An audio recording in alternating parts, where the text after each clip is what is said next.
बेटा नोट डालेंगे है ना।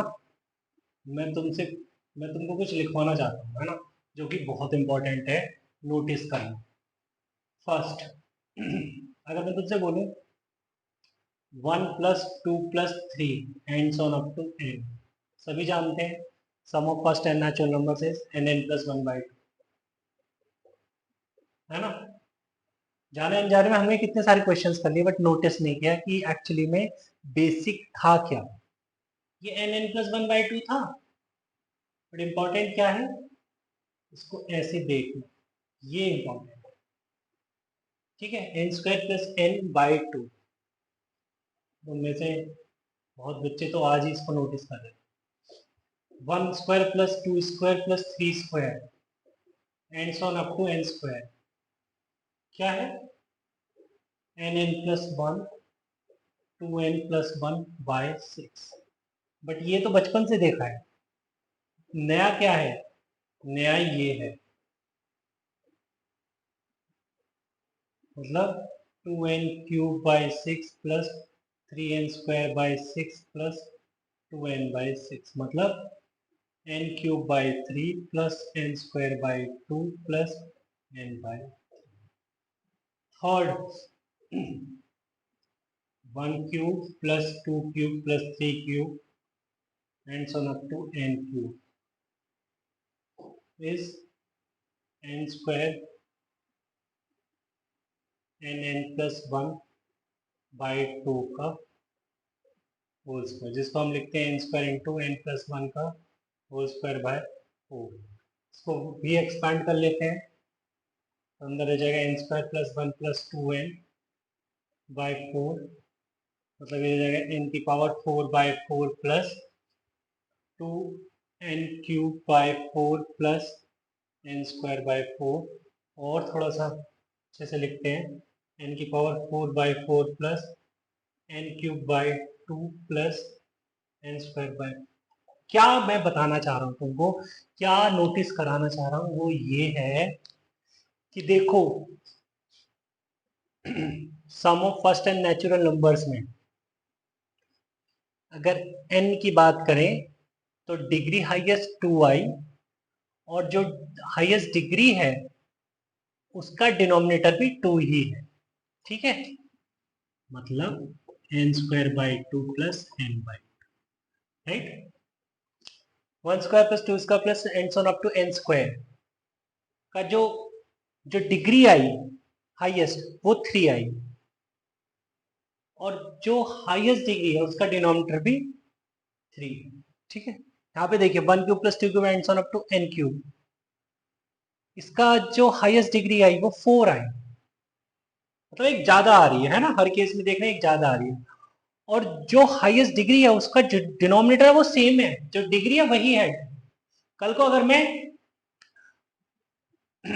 1 की पावर 50 + 2 की power 50 + ends on up to n की पावर 50 बोलो, तो हाईएस्ट डिग्री क्या आएगी, 51 आएगी, और जो डिनोमिनेटर होगा वो भी 51 होगा। ठीक है बेटा, इसी कंसेप्ट पर बेस्ड एक आईआईटी ने बहुत सुंदर सा क्वेश्चन पूछ लिया था, उसको अभी लिखते हैं। ठीक है, तो पहले तो मैं ये लिख देता हूं, similarly fourth 1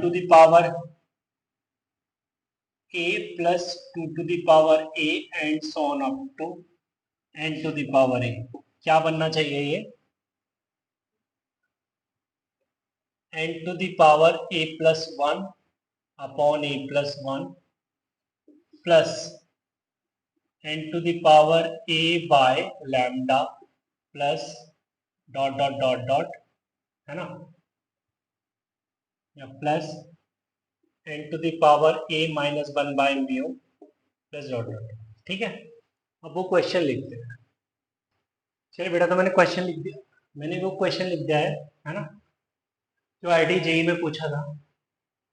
question is limit of 1 to the power a plus 2 to the power n so up to n to the power a upon n plus 1 whole to the power a minus 1 bracket n a plus 1 plus n e plus 2 and so up to n e plus n as n tends to infinity is equal to 1/60, then find n। ठीक है, तो यहाँ पर वो जो series है है ना। एग्जैक्टली तो नहीं पता मुझे कि क्या आना है, बट हाँ मुझे एक्चुअली में ऐसे क्वेश्चंस में करना क्या होता है कि मुझे हाईएस्ट डिग्री देखनी होती है अगर इन्फिनिटी बाय इन्फिनिटी की फॉर्म है, ठीक है। तो पहले तो मैं ये देख रहा हूँ कि यार इसको अगर मैं सॉल्व करूँ तो कुछ इस तरीके से मिलेगा, एन की power A plus one upon A plus one plus N to the power A upon sum lambda N to the power A upon lambda N to the power A minus one upon mu plus dot dot dot, है ना, आगे पता नहीं क्या है, upon N plus one की whole power ए minus one, ठीक है। और ये क्या लिखा है, N A plus one plus N A plus two and so up to N A plus N, मतलब नीचे कितनी टर्म है ये इस ब्रैकेट में, एन टर्म्स है, ठीक है। तो एन ए कितनी बार आया, एन टाइम्स आया, तो इसको लिख देंगे हम एन स्क्वायर ए प्लस, और ये हो जाएगा one plus two plus three and so up to N, one plus two plus three and so up to, ठीक है, ओके फाइन। और ये क्या गिवन है, 1/60। चलिए अब ऊपर डिग्री हाईएस्ट ए प्लस वन है, ठीक है। अब नीचे की डिग्री भी देख लेंगे, तो थोड़ा सा और सिंप्लीफाई करते हैं डिनोमिनेटर को, तो ये हो जाएगा N to the power A plus one upon A plus one plus N to the power A upon lambda plus N to the power A minus one upon mu plus dot dot, ठीक है, upon N plus one whole to the power A minus one, यहाँ पे N square ए plus, बेटा ये क्या जाएगा, one से लेके एन तक का sum is N N plus one by two, अगर इसे खोल के लिखें तो N square by two plus N by two दिखेगा, है ना, और ये 1/60, ठीक। तो इस ब्रैकेट की हाईएस्ट डिग्री क्या है, एन स्क्वायर है, मतलब हाईएस्ट डिग्री 2 है, ठीक है। तो यहाँ से हाईएस्ट, ये क्योंकि इन्फिनिटी बाय इन्फिनिटी फॉर्म है, इतना तो समझ आ रहा है ना, इन्फिनिटी बाय इन्फिनिटी फॉर्म है, तो ऊपर से हाईएस्ट डिग्री कॉमन लेंगे और नीचे से हाईएस्ट डिग्री कॉमन लेंगे। ऊपर से हाईएस्ट डिग्री कॉमन लेंगे, एन की पावर ए प्लस वन जाएगा, ठीक है, अंदर रह गया वन अपॉन ए plus one plus one upon n into lambda plus one upon n square mu plus dot dot, ठीक है, अपॉन यहाँ से एन स्क्वायर बाहर लिया मैंने और यहाँ से एन की पावर ए माइनस वन बाहर लिया, तो इनफैक्ट आ क्या गया, एन की पावर ए माइनस वन और plus two into the power A plus one चला जाएगा, नहीं चला जाएगा, इधर रह जाएगा one plus one by n की होल पावर ए माइनस वन, और यहाँ रह गया बेटा a plus one by two और प्लस वन बाय टू है, ठीक है, और ये 1/60 चल रहा है, ठीक है, ओके, ये कैंसिल हो गया इससे, ठीक है। अब अगर मैं लिमिट बेटा सब्सटीट्यूट कर दूं तो ऊपर रह जाएगा one upon A plus zero and so on up to zero, ठीक है, और नीचे क्या रह गया, वन प्लस जीरो की होल पावर ए माइनस वन, और ये हो गया a plus half plus zero, इसकी इज इक्वल टू 1/60, ठीक है, ओके, आगे चलते हैं। अगर मैं देखूं तो वन अपॉन ए प्लस वन, है ना, अपॉन ये तो वन ही हो गया खाली, और ये रह गया डिनोमिनेटर में a plus half is equal to 1/60, right. फिर इसको अगर सिंप्लीफाई करेंगे तो ये हो जाएगा two upon A plus one into two a plus one is equal to 1/60, right. तो ये हो जाएगा बेटा 1/120 is equal to two a square plus a plus two a three a plus one, ठीक है, तो ये हो गया two a square plus three a minus 119 is equal to zero, Sridharacharya लगा दूं मैं यहाँ पे, तो ये हो जाएगा a is equal to minus b plus minus root over b square minus four a c, that is plus four into two into 119 by two into, ठीक है। तो यहाँ से ए की वैल्यू आ जाएगी -3 plus minus root over four two ज़ा eight, eight into 119, eight into 119 अगर मैं करता हूँ तो ये हो जाएगा 952 प्लस 9 बाय 4, ठीक है बच्चे। तो ऐसा करने से मेरे को ए की वैल्यू मिल गई -3 plus minus root over 952 plus 9, that is root over 961 961 का रूट खोलेंगे तो 31 आएगा, 31, तो ये -3 प्लस माइनस 31/4, तो ये आ जाएगा -17/2 कॉमा 7। ये दो वैल्यूज मिल जाएंगे एक मुझे, ठीक है। बट इसका जो बेस था वो यही, सीरीज को सॉल्व करेंगे, ठीक है। उसी पर ये पूरा क्वेश्चन टिका हुआ था। इसी से अगर ये चीज आती है, ये चीज बनती है, देन क्वेश्चन उससे सॉल्व हो जाएगा, ठीक है। चलिए बेटा आगे चलते हैं। चलिए बेटा, तो question is if f(x) is equal to √(x²) + 1/5x - 7, then find limit of f(x) as x tends to infinity and second one is limit of f(x) as x tends to -infinity, ठीक है। चलिए, तो कुछ बच्चे जो miss कर जाते हैं उस बात को दिमाग में रखते हुए इस क्वेश्चन को उठाया, ठीक है। अब देखिए क्वेश्चन सॉल्व करते हैं। First, limit of this f(x) है √(x²) + 1/5x - 7 as x tends to, ठीक है। तो फॉर्म चेक करें तो ∞/∞ दिख रही है मुझे, ठीक है। तो क्या करते हैं, हाईएस्ट डिग्री ऊपर नीचे से कॉमन लेते हैं, यही करते हैं ना, ठीक है। इसमें डायरेक्ट अप्रोच मत लगाना, ठीक है, क्योंकि इस क्वेश्चन में ही मुझे तुम्हें कुछ सिखाना है, ठीक है, वो सीखेंगे। तो अगर मैं ऊपर से हाईएस्ट डिग्री कॉमन लेता हूं तो मैं कॉमन क्या लूंगा, एक स्क्वायर, है ना। बट एक स्क्वायर किसके अंडर में है, रूट के अंडर में है, तो ये आ जाएगा बाहर √(x²) और अंदर रह जाएगा √(1 + 1/x), ठीक है, कोई दिक्कत तो नहीं है। और यहां से नीचे से x कॉमन लेंगे तो ये रह जाएगा 5 - 7/। अब कुछ महान बच्चे कहेंगे सर √(x²) तो √(x²) तो x लिख दो, ठीक, लिख देंगे, कोई दिक्कत नहीं है, मैं लिख देता हूँ, कोई दिक्कत नहीं है। तुम्हारी बात को हम रख लेते हैं,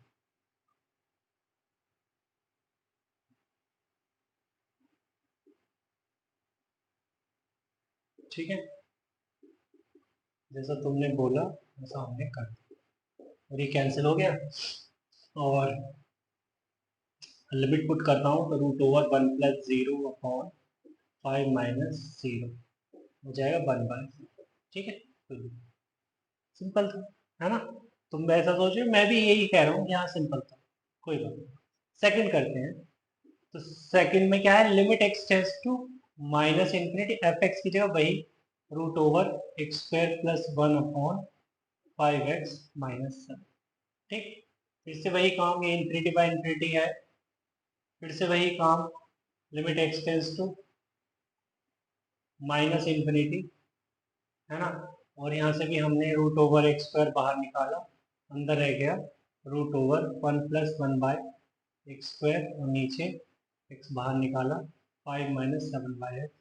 और फिर तुमने बोल दिया सर √(x² क्यों लिख रहे हो, खाली x लिखो, कैंसिल कर दो, x से x कैंसिल हो जाएगा, और ये खाली यहाँ पे कैंसिल होके लिमिट पुट करोगे तो 1 + 0 √(, और नीचे से 5 - 0, आंसर आ जाएगा 1/5, जो कि गलत है ना, गलत है। तो फिर गलती हुई कहाँ पर, है ना। जो तुम बेटा √(x² को x बोल गए ना, गलती वहां हुई थी, ठीक।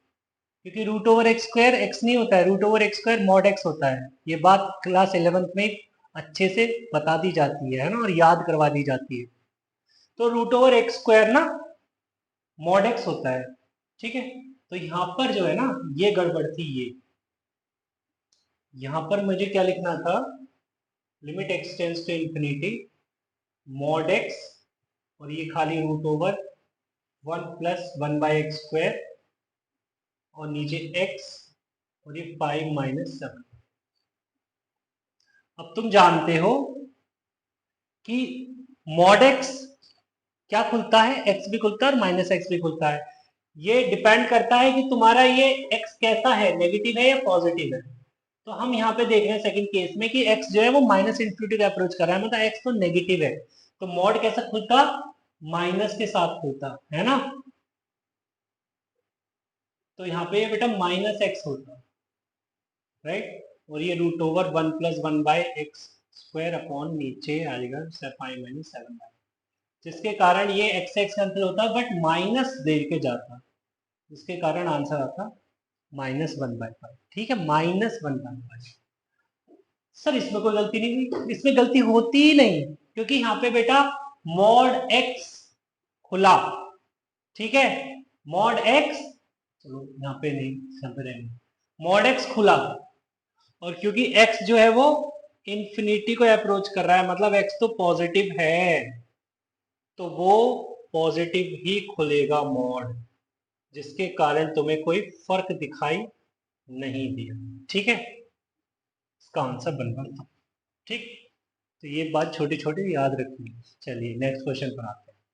चलिए बेटा, तो क्वेश्चन लिख दिया मैंने, लिमिट ऑफ x - 3 की whole power 40 into x 5x plus 1 की whole power 10 upon 3x² minus 2 की whole power 25 as x tends to infinity. बेटा इन्फिनिटी बाय इन्फिनिटी का क्वेश्चन है, ठीक है, फॉर्म इन्फिनिटी बाय इन्फिनिटी है, कुछ नहीं डायरेक्ट करेंगे। ठीक है, ऊपर की डिग्री पहले देख लेते हैं, ऊपर की डिग्री 40 और 10 50, और नीचे की डिग्री 2 इंटू 25 मतलब 50, ऊपर और नीचे की डिग्री इक्वल है। Degree of numerator is equal to degree of denominator, that is 50। मतलब आंसर क्या होना चाहिए, है ना, कोफिशिएंट बाय कोफिशिएंट, मतलब 1 की पावर 40, 5 की पावर 10 बाय 3 की पावर 25, मतलब 5 की पावर 10 बाय 3 की पावर 25। ठीक है, चलिए चलिए बेटा, question is limit of 3x + 3 whole factorial upon x + 1 whole cube into 3x factorial as x tends to infinity. तो फॉर्म्स इन्फिनिटी बाय इन्फिनिटी है अगेन। ठीक है, चलिए तो इस क्वेश्चन को सॉल्व करते हैं। ठीक है, तो फैक्टोरियल वाले क्वेश्चंस में हम क्या करते हैं, देखते हैं कि ऊपर नीचे कुछ कैंसिल तो नहीं हो रहा, तो ऊपर नीचे कुछ कैंसिल तो नहीं हो रहा, तो देख लेते हैं। इसको 3x + 3 को लिख लेंगे, 3x + 3, 3x + 3 फैक्टोरियल लिखेंगे हम, 3x + 3 into 3x + 2 into 3x + 1 into 3x का होल फैक्टोरियल।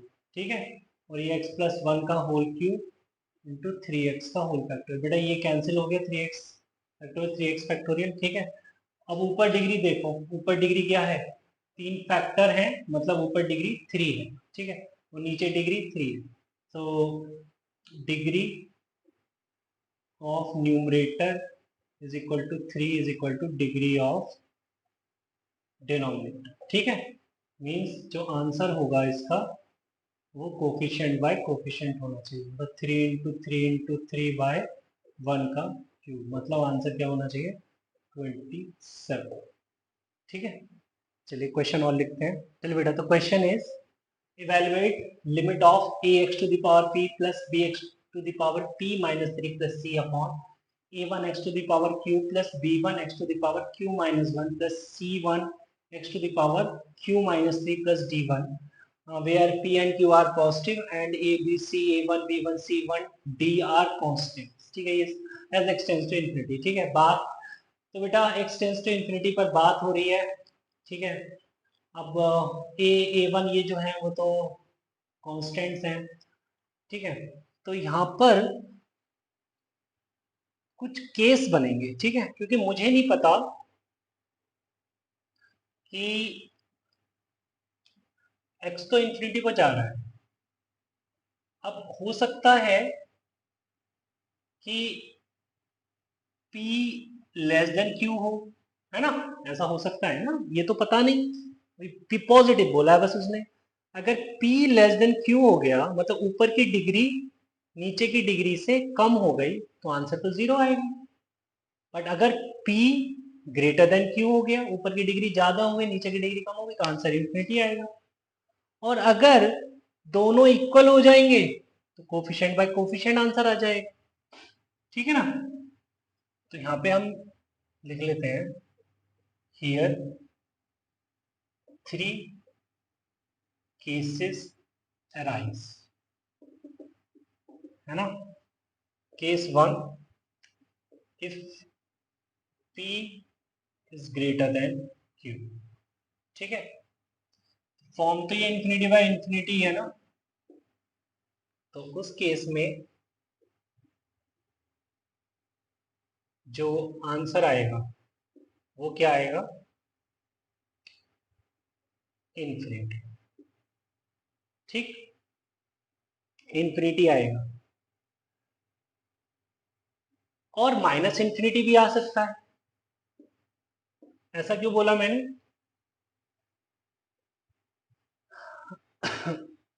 भाई अगर माइनस इंफिनिटी इसलिए बोला कि अगर ए और ए वन का साइन चेंज हो गया तब माइनस इंफिनिटी आ जाएगा। तो यहाँ पे लिख लेते हैं according as a one a one greater than zero और a one less than zero respect. ठीक है, case number 2, if P less than Q, अगर P Q से कम हो गया फिर उस केस में limit x tends to infinity this, ये जीरो बनेगा, है ना। अब ये वाला केस साथ में लिखने की जरूरत नहीं है कि ए वन पॉजिटिव है या नेगेटिव है, क्योंकि अगर नेगेटिव भी हुआ माइनस वन भी आया तो minus one into zero zero ही हो जाएगा। एंड बच्चे case number 3, if P is equal to Q then उस केस में limit x tends to infinity of this is a by a one, a by. ठीक है, तो बस थोड़ा सा इसको एक साथ लिख लेते हैं, है ना, अच्छा लिखेगा। हाँ, थोड़ा सुंदर तरीके से इसका आंसर कर देते हैं कि भाई ये कुछ इस तरीके से आने वाला है।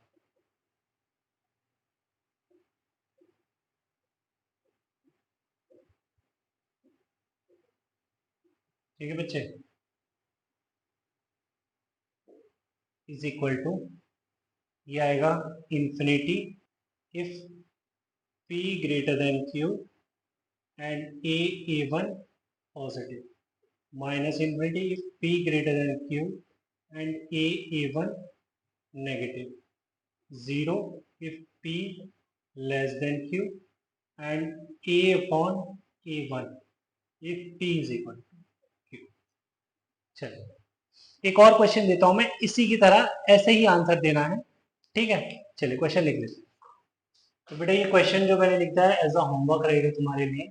और limit, question is limit of a n x to the power n plus a n minus 1 x to the power n minus 1 plus dot dot dot up to a naught upon a m x to the power n plus a m minus 1 x to the power n minus 1 plus dot dot a naught as x tends to infinity। ठीक है, same type का ही question है। चलिए इस video में यहीं तक रखते हैं, मिलते हैं नेक्स्ट वीडियो, तब तक के लिए बाय बाय।